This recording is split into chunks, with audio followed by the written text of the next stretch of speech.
2017 সনের একটা ঘটনা। সেই ঘটনাটা এমন ছিল, মুস্তফা কামাল সাহেব নামে মাদ্রাসার একজন ছাত্র, যাকে 2017 সনে অ্যারেস্ট করা হয়েছিল। এখন পর্যন্ত তিনি কারাগারে আছেন। তো প্রেক্ষাপটটা ছিল এরকম, মুফতি আব্দুল হান্নান কাশিমপুর কারাগার থেকে যখন তাকে আনা নেওয়া হয়, তখন কথিত করেছিল পুলিশ তখন যে এই মাদ্রাসার ছাত্র মুফতি হান্নানকে হাইজ্যাক করতে চেয়েছিল, কিডন্যাপ করতে চেয়েছিল বাঁচানোর জন্য।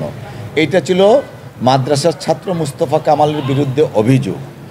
এই ঘটনা যখন জাতীয় পত্রপত্রিকায় ছাপা হলো, তখন আমার লার্নেড ফ্রেন্ড আমাকে বললেন, তৎকালীন সময়ের chief justice mister S K. Sinha open কোর্টে তৎকালীন সময়ের ডিএজিকে বলেছিলেন, এই নাটক না সাজালে কি হতো না?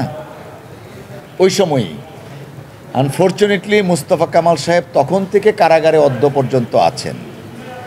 আর মুফতি হান্নানকে 2017 সনে অ্যাবডাকশনের অভিযোগটা করার একটা প্রেক্ষাপট ছিল। আপনারা জানেন, 21শে আগস্ট মামলা মুফতি হান্নান ছিলেন প্রধান সাক্ষী।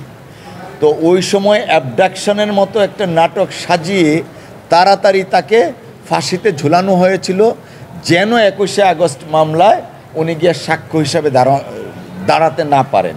তো 2017 সনের অ্যাবডাকশনের নাটকটা সাজানোর কিছুদিনের পরেই মুফতি হান্নানকে ফাঁসি কাস্টে ঝুলিয়ে দেওয়া হলো এবং 21শে আগস্টের বিচারের নামে অবিচার বা প্রহসনের মাধ্যমে বিএনপির ভারপ্রাপ্ত চেয়ারম্যান জনাব তারেক রহমান সাহেব সহ অনেকের বিরুদ্ধেই রায় ঘোষণা করা হলো এবং এই রায়টা হয়েছিল একতরফা রায়।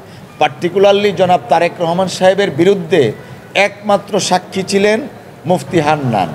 মুফতি হান্নান যেন সশরীরে কোর্ট আদালতে এসে সাক্ষ্য দিতে না পারেন, সেই জন্যই তাকে ফাঁসিতে ঝুলানো হলো।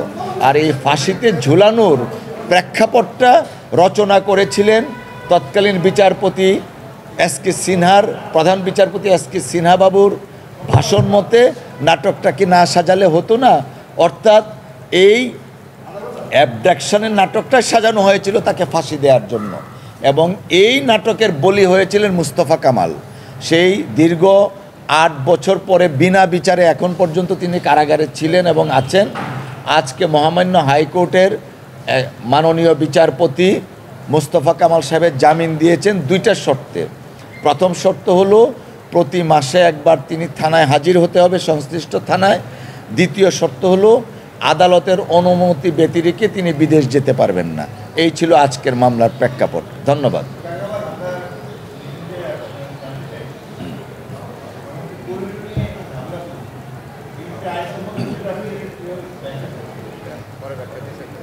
দেখুন, আসলে করিডোর নিয়ে আমি একটু প্রেক্ষাপটটা বর্ণনা করি। বর্তমান যে অন্তর্বর্তীকালীন সরকার, এই সরকার কিন্তু জনগণ দ্বারা নির্বাচিত না, জনগণের কাছে অ্যাকাউন্টেবল না, পার্লামেন্টের কাছে অ্যাকাউন্টেবল না, যে কারণে ওনারা রাজনৈতিক দলের মতামতের ভিত্তিতে এই সরকার গঠিত হয়েছে। তো আমরা মনে করি রাষ্ট্রীয় যে কোনো সিদ্ধান্ত নিতে গেলে যে রাজনৈতিক দলের মতামতের ভিত্তিতে ওনারা আজকে দেশ চালাচ্ছেন, তাদের মতামতের ভিত্তিতে করা উচিত।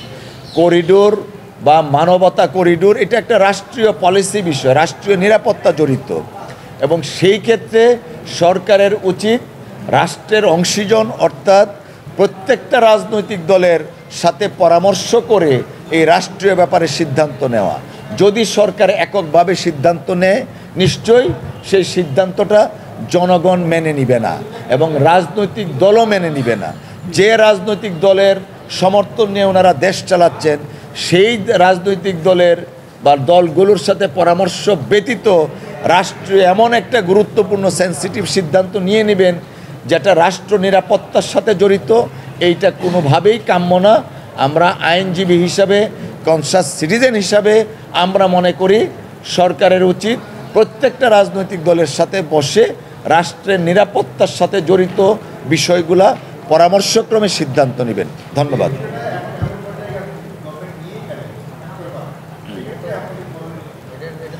গভর্নমেন্ট এই বিষয়ে নেওয়া উচিত না এবং প্রত্যেকটা রাজনৈতিক দলের সাথে পরামর্শক্রমে তাদের সাথে আলাপ আলোচনার ভিত্তিতে কোনো ধরনের সিদ্ধান্ত যদি নেওয়া যায়, রাজনৈতিক দলের পরামর্শের ভিত্তিতে নেওয়া যেতে পারে।